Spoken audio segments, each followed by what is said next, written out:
భక్తులందరికీ నమస్కారం అండి. దేవి అనుగ్రహం ఛానల్కి స్వాగతం.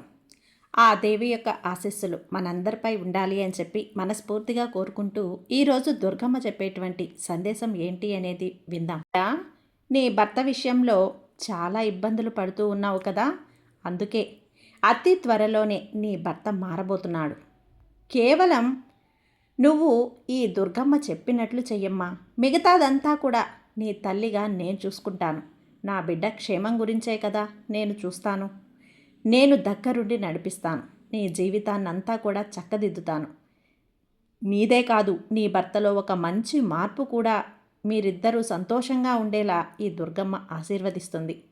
దుర్గమ్మ ఒక్కసారి ఆశీర్వదించారు అంటే దానికి తిరిగే ఉండదు అని నీకు తెలిసిన విషయమే కదా. మరి ఎందుకు ఇంతలా బాధపడుతున్నావు? ఎందుకమ్మా ఇంతలా నువ్వు కృంగిపోతున్నావు? ఏమాత్రం కూడా ఆలోచించకుండా, వెనకడుగు వేయకుండా సంతోషంగా ముందుకు వెళ్ళిపో. అన్నీ మారుతాయి. మార్చడానికి ఈ దుర్గమ్మే నీకు కొండంత అందగా ఉంది అని నువ్వు అస్సలు మర్చిపోవద్దు. నీకు తోడుగా ఈ దుర్గమ్మ ఉండగా నువ్వు భయపడొచ్చా? చెప్పు, దిగులు పడకమ్మా, నేనున్నాను కదా అని ఈరోజు దుర్గమ్మ మన కోసమైతే మంచి సందేశాన్ని తీసుకొచ్చిందండి. ఆ సందేశాన్ని వినే ముందుగా మన ఛానల్ని కనుక ఎవరైనా కొత్తగా చూస్తూ ఉన్నట్లయితే ప్లీజ్ సబ్స్క్రైబ్ చేసుకోండి ఫ్రెండ్స్. వీడియో నచ్చితే కనుక లైక్ చేసి సపోర్ట్ చేయండి. ఇక వీడియోలోకి వచ్చేద్దాం. ఇక దుర్గమ్మ మనతో ఏం చెప్తున్నారు అంటే, ఇదిగో బిడ్డ, నువ్వు ఇప్పుడు చాలా కష్టాలు పడుతూ ఉన్నావు. నువ్వు అనుకుంటూ ఉన్న విషయం ఏంటంటే, అమ్మా నేను ఒక్కదాన్నే ఇన్ని కష్టాలు అనుభవిస్తున్నానా? అందరూ కూడా బాగానే ఉన్నారు కదా, మరి నాకు మాత్రమే ఎందుకు? నీ బిడ్డనైనా నాకే ఎందుకు ఇలా రాత రాస్తావు దుర్గమ్మ? నా జీవితమే ఇలా ఎందుకు అయిపోయింది? నువ్వు ఈ విధంగా బాధపడుతున్నావు కదా బిడ్డ. నీ జీవితంలో వచ్చిన బాధలు ఎప్పుడూ కూడా ఇలానే ఉండవు తల్లి. ఆ బాధలు కొన్ని రోజులు మాత్రమే ఇలా ఉంటాయి. ఈ విధంగా కొన్ని రోజులు మాత్రమే జరుగుతుంది, ఆ తర్వాత తొలగిపోతాయి. అవును, ఈ దుర్గమ్మే తొలగించబోతుంది. నువ్వు పెళ్లి చేసుకున్న తర్వాత ఇంకా ఇంకా బాధపడుతున్నావు కదా. కళ్ళ నుండి కన్నీరు వరదల్లా కారిపోతున్నాయి కదా. కృష్ణానదిలో పారే నీటిలా కారిపోతున్నాయి. ఎవరికి చెప్పుకోవాలో తెలియక ఇబ్బంది పడిపోతూ ఉన్నావు. చూడమ్మా, ఏది కూడా నీకేదైనా సరే ఇబ్బందిగా ఉంటే నిర్మోహమాటంగా ఈ దుర్గమ్మకు చెప్పు. నువ్వు చెప్పిన మరుక్షణమే ఈ దుర్గమ్మ నీ మాట విని నీ కష్టాలను తొలగించేందుకు వాయు వేగంతో వచ్చేస్తాను.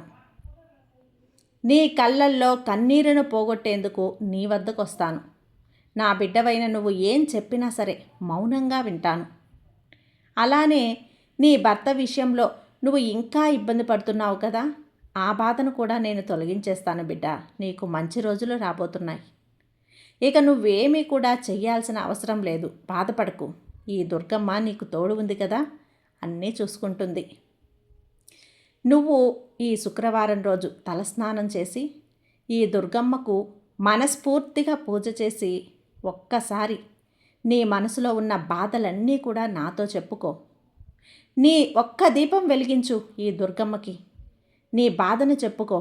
అన్నీ నేను వింటానమ్మా. దూరంగా ఉన్నాను అనుకోకు తల్లి. నేను దూరంగా ఉన్న నా బిడ్డల్ని 1000 కళ్ళతో చూస్తూ ఉంటాను. నీ కష్టాలు తొలగించేందుకు, ఈ కన్నీరుని తుడిచేందుకు నీ వద్దకు వస్తాను. ఇదిగో, నువ్వు చెప్పకపోయినా సరే ఈ దుర్గమ్మకు నువ్వు పడే బాధలన్నీ తెలుసు. నువ్వు పడుతున్న కష్టాలన్నీ చూస్తుంది. నేనెందుకు రావటం లేదో తెలుసా బిడ్డ? దానికి కూడా ఒక కారణం ఉంది. అదేంటి అంటే, ఈ దుర్గమ్మ రాకుండా నీ సమస్యలను కేవలం నువ్వు పరిష్కరించుకోగలవా? లేదు కదా. నేను చూస్తూ ఉన్నాను. నీకు ఏదేమైనా సరే ఈ దుర్గమ్మే నీకు అండగా ఉండగా నీకు ఎలాంటి హాని కూడా జరగదు. అర్థమవుతుందా? ఇదిగో, నువ్విప్పుడు ఎన్నో కష్టాలు పడుతున్నావు కదా, అతి త్వరలోనే నీకు మంచి రోజులు వస్తాయి బిడ్డ. ఎవరైనా సరే కష్టాలనేటివి ఉంటాయి ఎవరికైనా. ఇక నువ్వు నీ భర్త విషయంలో పడుతున్న కష్టాలు కూడా తొలగిపోతాయమ్మా. పెళ్ళైన ప్రతి స్త్రీ జీవితంలో కష్టాలనేటివి సహజం. కానీ ఆ కష్టాలు కూడా నీకు త్వరలోనే తొలగిపోతాయి. ఆ సమస్యలు ఎందుకు వస్తాయి అంటే, మనం ఆ సమస్యల్ని పరిష్కరించుకోగలమా లేదా అని పరీక్షిస్తున్నానమ్మా. ఏదేమైనా తల్లి, ఏం జరిగినా ధైర్యంగా నిలబడి ఉండు. ముందు కష్టపడినా ప్రతి ఒక్కరూ కూడా వాళ్ళు తర్వాత చాలా సంతోషపడతారు. నీకు కుటుంబ కలహాలు కూడా ఎక్కువగా ఉన్నాయి. అవునా తల్లి? అవును. ఇక అవి అతి త్వరలోనే వాటికి పరిష్కారం అనేది కూడా దొరుకుతుంది. నేను ఆ పరిష్కారాన్ని చూపిస్తాను. నీకు అలాగే ఇంకొక విషయం చెప్పనా? నువ్వు ఏదైనా సరే నా వాళ్ళు అనుకున్న వాళ్ళే నిన్ను వెన్నుపోటు పొడుస్తున్నారు. వాళ్ళే నీతో మాట్లాడుతున్నప్పుడు పైకి నవ్వుతూ మాట్లాడతారు. కానీ తర్వాత నీ వెనక ఉండి నీ పతనాన్ని కోరుకుంటున్నారని తెలుసుకో. ఎవరితోనైనా సరే నీకిప్పుడు ఈ విషయం తెలియడం లేదు తల్లి. అందరూ నా వాళ్ళే అనుకుంటున్నావు కదా, అది నీ పొరపాటే. ఈ సమాజం అనేది వేరేలా ఉందమ్మా. నువ్వు అనుకున్నట్లు అస్సలు లేదు. ఏమాత్రం కూడా నువ్వు ఆ విధంగా ఊహించుకోవద్దు. నువ్వు అందరితోనూ మంచిగా ఉండు. అందరితో కూడా నువ్వు చాలా సంతోషంగా ఉంటావు. ఎదుటి వాళ్ళు నీ పతనం కోరినా సరే నువ్వు వాళ్ళ మంచే కోరుకుంటావు. వాళ్ళు చెడిపోవాలని, నాశనం అయిపోవాలని ఎప్పుడూ కూడా అనుకో. నీకు చెడు చేయాలనుకున్న వాళ్ళని ఈ దుర్గమ్మ ఎల్లప్పుడూ కూడా చూస్తూనే ఉంటుంది. నీ సమస్యను దుర్గమ్మ పరిష్కరించేస్తుంది బిడ్డ. నమ్మకంగా ఈ దుర్గమ్మని నమ్మావు కదా, అలాంటప్పుడు నేను నిన్ను ఎలా వదులుతాను చెప్పు? నీ భర్తకు నీకున్న సమస్యలు కూడా త్వరలోనే తొలగిస్తాను. త్వరలోనే నీకు అన్నీ కూడా మంచి జరిగేలా చేస్తాను. దానికి నువ్వు కూడా కొన్ని పనులు చేసి సహకరించాల్సి ఉంటుంది బిడ్డ. చూడు, నీలో కూడా కాస్త మొండితనం ఉంది. నువ్వు తెలిసి తెలియని పనులు చేస్తున్నావు. అందుకే ఈ కలహాలన్నీ కూడా వస్తున్నాయి. వాటన్నింటినీ కూడా నువ్వు తగ్గించుకోవాలి. ఎదుటివారి మాత్రం గొడవలు చేయాలనే చూస్తారు నీ జీవితంలో. నీకు మాత్రం అది అర్థం కావటం లేదు. నీ విషయాలన్నీ తీసుకెళ్ళి వాళ్ళకి చెప్తున్నావు. ఇదిగో ఇలారా, నీది చిన్నపిల్లల మనస్తత్వం అమ్మా. ఈ దుర్గమ్మకి ఎప్పుడూ అర్థమైపోయింది. అందుకే నీ వెనక ఏ దుర్గమ్మ ఎప్పుడూ ఉంటుంది. బిడా, ఇలా చూడు, మనిషికి ప్రతిరూపం నువ్వే. నువ్వు ఈ అమ్మని నమ్మిన నువ్వు ఎప్పుడూ ఇలానే ఉండాలి. ఇలానే ఉండు. నువ్వు మంచిగా ఉంటే నీకు మంచే జరుగుతుంది. ఎప్పుడూ కూడా చెడు జరగదు. కష్టపడతావు, దానికి ప్రతిఫలం తర్వాత నీకు చాలా రోజుల తర్వాత వస్తుంది. అప్పుడు నువ్వు ఈ దుర్గమ్మ చెప్పింది కదా, నాకు ఇప్పుడు చాలా సంతోషంగా ఉంది, నేను సంతోషంగా ఉన్నాను అని నువ్వే అనుకుంటావు. ధన్యవాదాలు చెప్తావు. ఈ దుర్గమ్మ మీద ఇప్పుడు ఎలా నమ్మకంతో విశ్వాసంతో ఉన్నావో తర్వాత కూడా అలానే ఉండు. నీది చాలా మంచి మనసు బిడ్డ, స్వచ్ఛమైన మనసు. నాకు తెలుసమ్మా. ఇక నీ భర్త త్వరలోనే మారేలా నేను చేస్తాను. ఇక నువ్వు చెయ్యాల్సిందంతా కూడా నీ భర్తను కూడా తీసుకొని ఒక్కసారి ఈ దుర్గమ్మ గుడికి రా. అక్కడ నీ మనసులో ఉన్న బాధనంతా కూడా నా కళ్ళలోకి చూస్తూ చెప్పుకో. మర్చిపోకు. నీ భర్తను కూడా తీసుకురావాలి. నీ భర్త మారేలా నేను చేస్తాను కదా. చెప్తున్నాను కదమ్మా, నీకు మాట ఇస్తున్నాను. నీ జీవితంలో సంతోషించే రోజులు వచ్చేసాయి బిడ్డ. సమయం నీకు ఆసన్నమైంది. ఇక నీ భర్త నిన్ను బాగా చూసుకుంటాడు. అవును, నీ భర్త మంచివాడేనమ్మా. కానీ కొన్ని కారణాల వల్ల అలా ప్రవర్తిస్తూ ఉంటాడు అంతే. భయపడకు. భర్త కానీ భార్య కానీ కుటుంబంలో బాగలేకపోతే ఆ కుటుంబం ఎంత బాధపడుతుందో తెలుసు.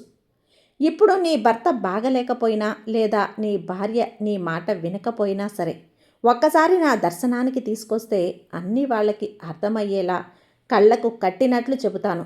కాబట్టి భయపడకు. ఏమాత్రం కూడా కంగారు పడకు. వెనకడుగు వేయకు. త్వరలోనే అన్నీ మారుతాయి. మీరంతా కూడా కుటుంబంతో సంతోషంగా ఉంటారు. నేను ఈ దుర్గమ్మను హామీ ఇస్తున్నాను కదా. తొందరపడి పిచ్చి పిచ్చి నిర్ణయాలు ఏవీ తీసుకోకు. ధైర్యంగా ఉండి ఆలోచించు. ఏదైనా సరే ఈ దుర్గమ్మ నీ వెనక ఉంది అని నమ్ము. ఒక్కసారి నీకు మాట ఇస్తే ఖచ్చితంగా నెరవేరుస్తుంది అని గుర్తుపెట్టుకో. నువ్వు నమ్మకంగా ఉన్నావు కదా. ఒక్కసారి ఈ దుర్గమ్మకి చెయ్యి అందించినప్పుడు నేను ఎప్పటికీ కూడా నిన్ను విడిచిపెట్టను. అవును, అవును తల్లి, నీ పిల్లలు కూడా సంతోషంగా ఎంతో మంచివాళ్లే. కానీ కొన్ని కారణాల వల్ల వింతగా ప్రవర్తిస్తున్నారు అంతే తప్ప వాళ్ళ తప్పేమీ లేదు. ఇక త్వరలోనే అన్నీ మారి నీకు మంచి రోజులు రాబోతున్నాయి. ఇక నువ్వు చేయాల్సిందల్లా కూడా అమ్మ మీద నమ్మకం ఉంచు. ఈ దుర్గమ్మ మీద నీ పూర్తి విశ్వాసాన్ని ఉంచు. నీ జీవితాన్ని మళ్ళీ సరిచేస్తాను. నువ్వు కొత్త జీవితాన్ని ప్రారంభించబోతున్నావు. నా ఆశీర్వాదంతో నీకొక శుభవార్త తీసుకొని నేను త్వరలోనే నీ దగ్గరకు వస్తాను. ఈ దుర్గమ్మని ఆహ్వానిస్తావా? గుర్తుపడతావా తల్లి? గుర్తుంచుకో, ఒకటి చెప్పనా?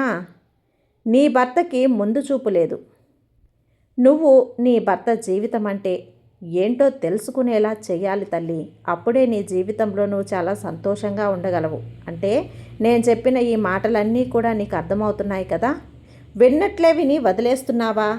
అలా చెయ్యకమ్మా. పెడచెవున పెట్టకు. జాగ్రత్తగా గుర్తుపెట్టుకో. నువ్వు నీ జీవితంపై ముందు శ్రద్ధ పెట్టు. ఆ తర్వాత వేరే విషయాల గురించి నువ్వు ఆలోచిద్దువు గాని. ఇలా చూడు తల్లి, ముందు నీ జీవితాన్ని నువ్వు సరిచేసుకో. బిడ్డా, నువ్వు ఎంత బాధపడుతున్నావో నాకు తెలుసు. ఈ తల్లిగా నాకు మాత్రమే తెలుసు. నీ కష్టాల్ని కూడా నేను తొలగించబోతున్నాను. నీ కన్నీరుని తుడవబోతున్నాను. నీ జీవితంలో మంచి రోజులు రాబోతున్నాయి. దుర్గమ్మే వచ్చేలా చేస్తుంది తల్లి. ఇదే నమ్మకంతో ఉండు. నన్ను నమ్ము చాలు. ఆ తర్వాత నీకు మంచి రోజులు వచ్చిన తర్వాత నువ్వే అప్పుడు అంటావు, నా తల్లి ఆ రోజు చెప్పింది కదా, అందుకే నేను ఇంత సంతోషంగా ఉన్నాను అని. నీకు నమ్మకం, ఆనందం కూడా ఉంటుంది. ఈ తల్లిపై పూర్తి విశ్వాసం ఉంటుంది. ఎప్పుడూ కూడా పట్టుదల, నమ్మకం, సహనం అస్సలు విడిచిపెట్టకమ్మా.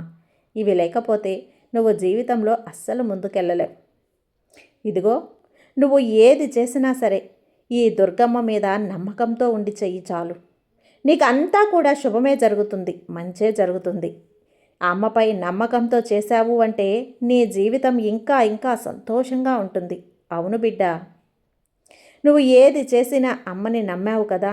ఇక నీ బంధానికి కూడా నీ బంధానికి నీకు మధ్య ఎలాంటి వ్యక్తులు కూడా రాకుండా మీ జీవితం సుఖ సంతోషాలతో ఆనందంగా కుటుంబంతో సంతోషంగా ఉండేలా నేను చేయబోతున్నాను. ఇక ప్రశాంతంగా ఉండు. అమ్మవారైతే ఖచ్చితంగా ఈరోజు నీ జీవితంలో మంచి జీవితాన్ని నీకు అందించబోతున్నారు. కాబట్టి ఈరోజు ఈ అమ్మ ఆశీర్వాదాన్ని అందుకొని నీ భర్తతోనూ సంతోషంగా జీవించే సమయం ఆసన్నమైంది. కాబట్టి జాగ్రత్తగా ఉండు. నీకంతా సంతోషమే. ఇకపై నీ జీవితం ఆనందంగా ఉండబోతుంది బిడ్డ.